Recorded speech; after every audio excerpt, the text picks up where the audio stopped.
Jadi kata kuncinya berkolaborasi, bekerja sama dengan industri, dengan pemerintah.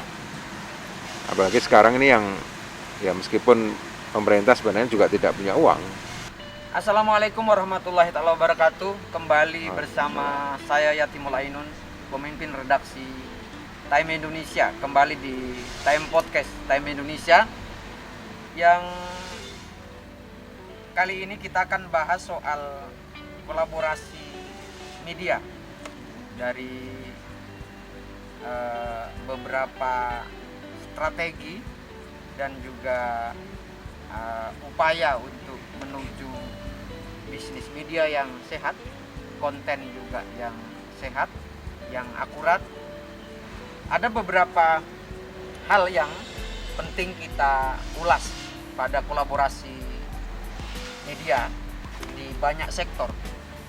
Kali ini saya hadirkan Ketua Asosiasi Media Cyber Indonesia AMSI Jawa Timur, Mas Arif Rahman, yang kebetulan kali ini juga sedang menyelenggarakan konferensi wilayah AMSI Jawa Timur, konferensi yang kedua ya Mas ya? Iya, betul. Konferensi yang kedua AMSI di Kota Batu. Nah, ngomong-ngomong ini di pandemi ini bisnis media ini sepertinya tidak turun drastis, tetapi ada penurunan yang cukup signifikan. Yeah. Nah, apa kira-kira giat yang harus dilakukan oleh media di tengah pandemi ini, terutama di terpaan yang begitu deras ya, platform-platform media sosial yang juga banyak memberikan peluang-peluang untuk menjadi pesaing yang kompetitor yang cukup. Ini apa kira-kira kolaborasi apa yang bisa dilakukan oleh media sebagai bentuk inovasi, sebagai bentuk kreasi di era digital saat ini? Ya, terima kasih Mas Ainun.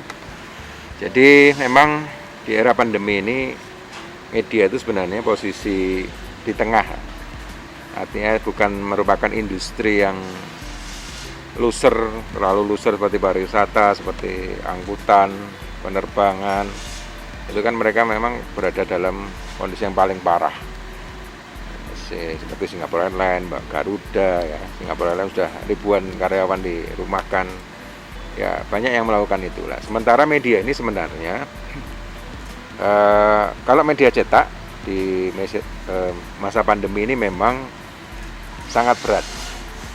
Orang sudah tidak keluar rumah, katakanlah yang jualan eceran itu juga tidak memungkinkan sekarang. Di jalan-jalan juga tidak bisa. Akhirnya memang drop sekali kecuali yang pelanggan. Nah, ini yang turun drastis. Tetapi untuk media online, memang secara visitor, page views itu melonjak lah. Bisa dikatakan melonjak karena publik butuh informasi yang akurat, COVID, informasi tentang COVID, ekonomi, tentang kondisi ekonomi, kesehatan. Sejak awal pandemi itu sampai sekarang memang mereka sangat butuh itu.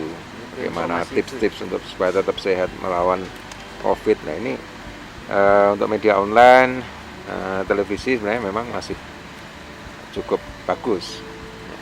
Cuma memang karena industrinya itu kehilangan revenue dengan kondisi ini, kecuali mungkin perbankan, telekomunikasi, kemudian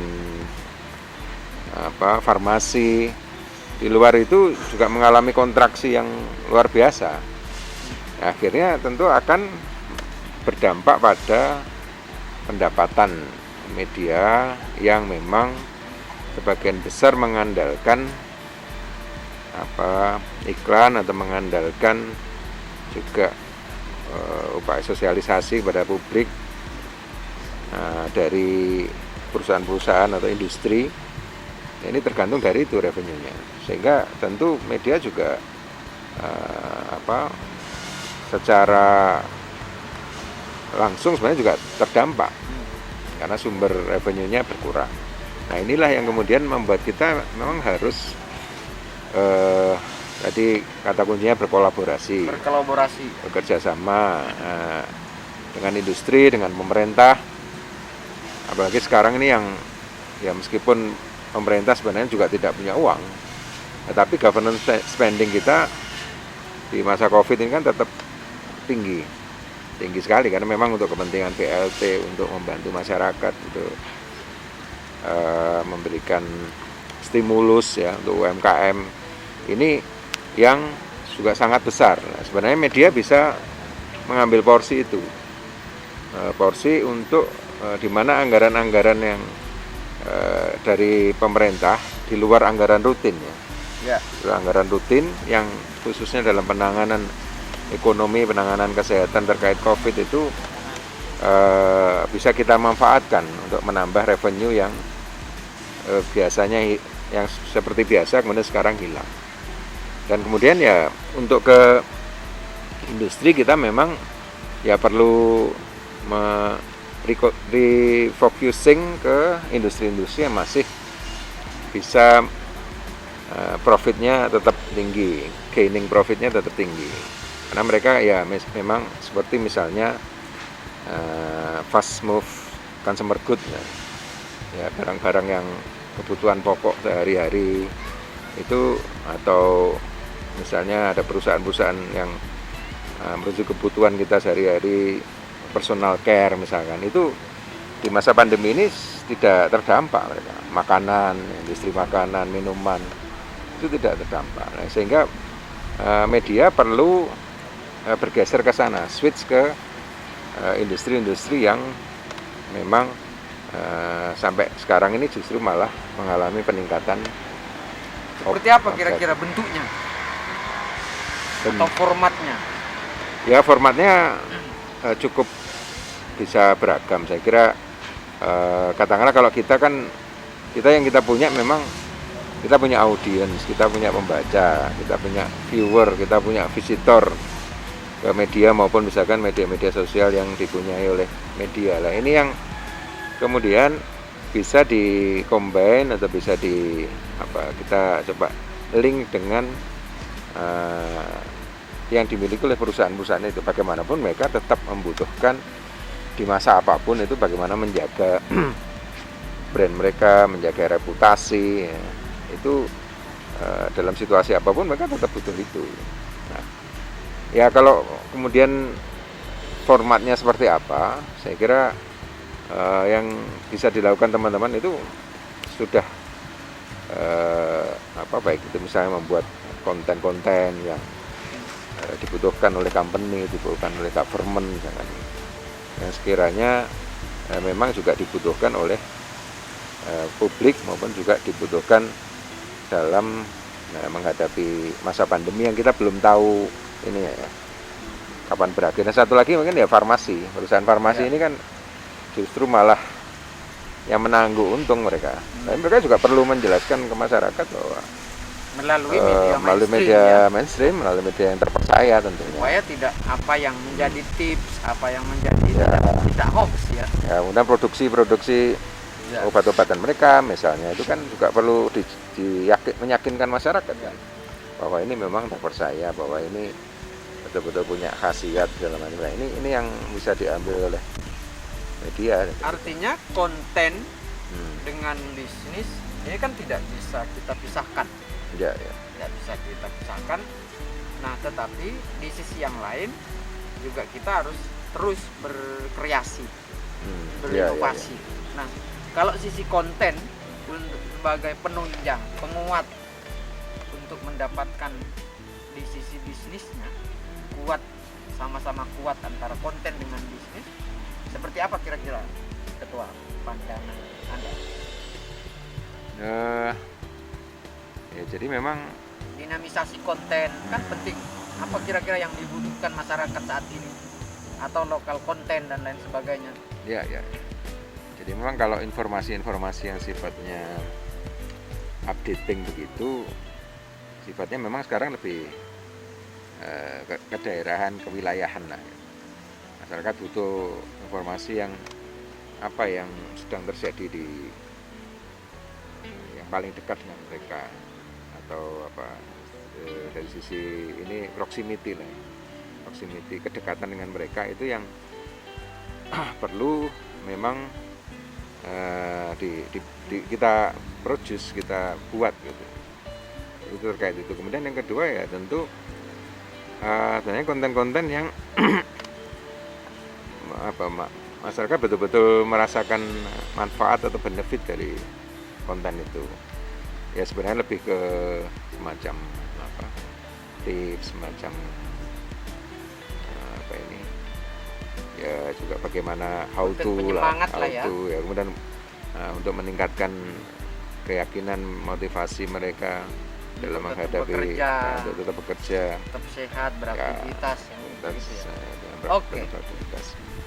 Kita kembali di sesi selanjutnya. Kita akan juga membahas seperti apa dinamisasi konten yang harus kita tampilkan di tengah pandemi ini supaya masyarakat juga tidak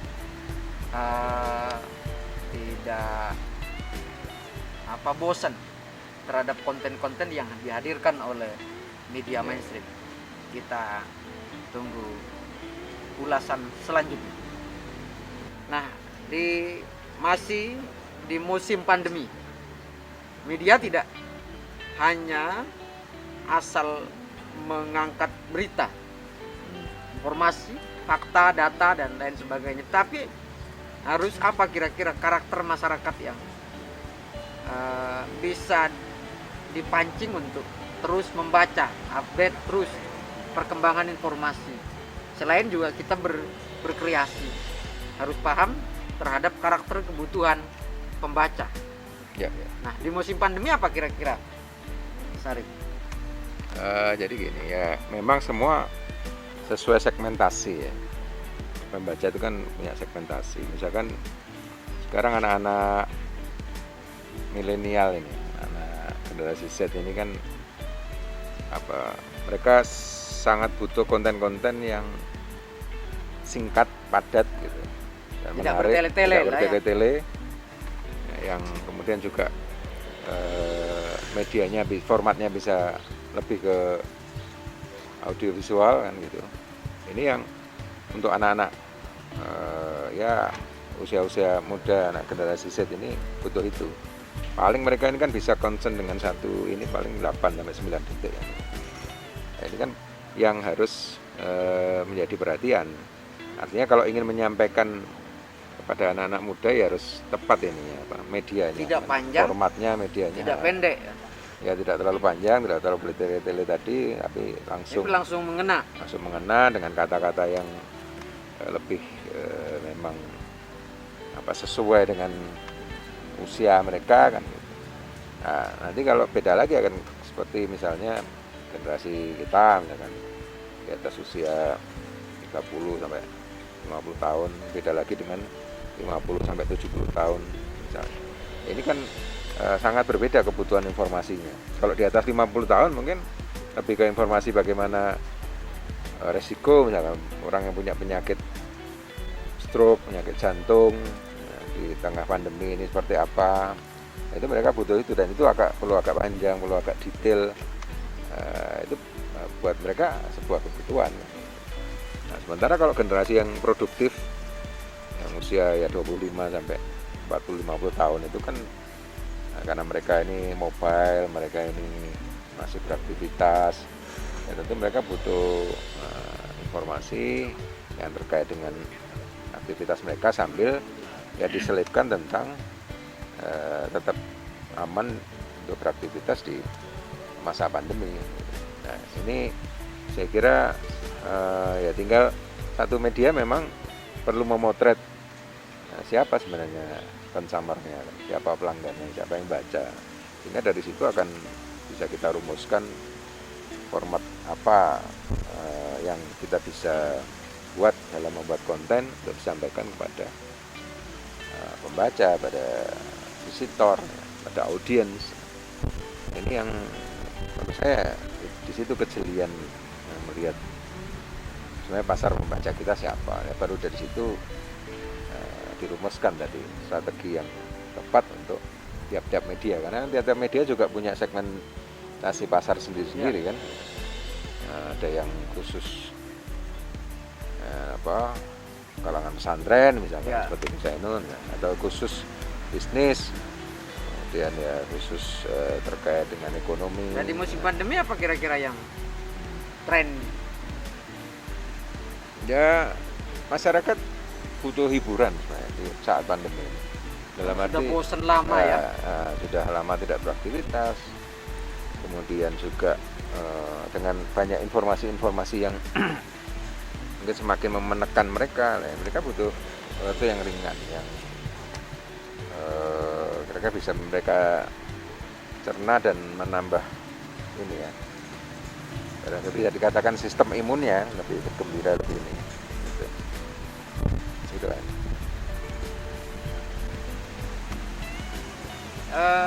Oke, terakhir Mas Arif, tadi sudah banyak kita ulas soal bisnis, soal konten ya, inovasi konten, kreativitas konten, bagaimana tidak hanya sekedar bunyi diterima oleh publik berita itu, tetapi bisnis juga jalan.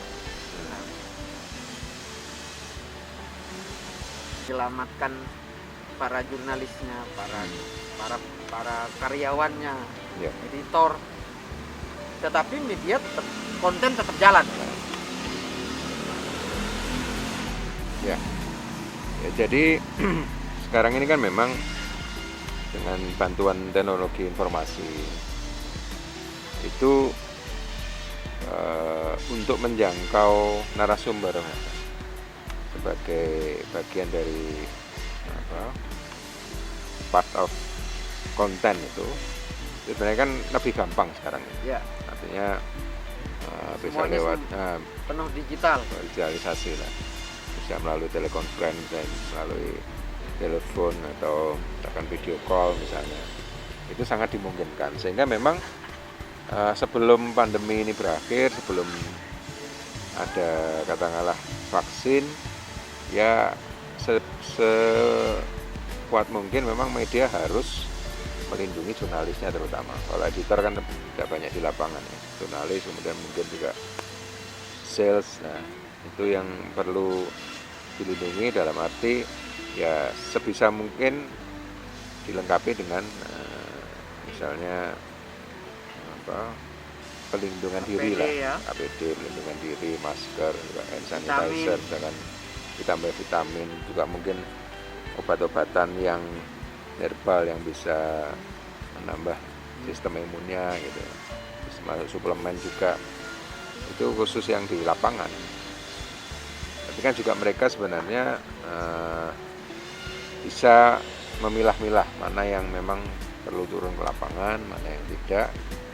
Itu yang bisa kita pilah, sehingga tidak semua wartawan misalkan dalam setiap event semua harus kita datangi, tapi bisa melakukan langkah-langkah menggunakan teknologi informasi tadi. Saya kira itu yang bisa dilakukan oleh perusahaan media dalam melindungi karyawannya, melindungi wartawan. Ya, karena memang ini ada dilema untuk bagi wartawan, untuk mereka di lapangan itu memang ya banyak yang mengharuskan mereka harus turun kan di media. Apalagi juga misalkan sales atau marketing misalnya. Nah, itu juga lebih perlu bertemu dengan orang. Nah, ini yang menjadi tantangan, sehingga saya kira protokol kesehatan itu tetap menjadi nomor satu pada para wartawan, karena ya tidak ada berita seharga nyawa gitu. Tidak ada berita seharga nyawa. Sehingga mereka harus tetap menjadi prioritas keselamatan itu. Siap. Terima kasih Mas Arif, Ketua AMSI Jatim, yang telah meluangkan bersama Time Podcast yang ngobrol soal kolaborasi media, soal konten, dan soal bisnis yang sehat. di tubuh media di masa pandemi ini. Terima kasih. Ya, terima kasih Zeno dan semuanya. Indonesia. Times Lover, kita akan kembali di Time Podcast selanjutnya di tema-tema yang pasti menarik. Wassalamualaikum warahmatullahi wabarakatuh.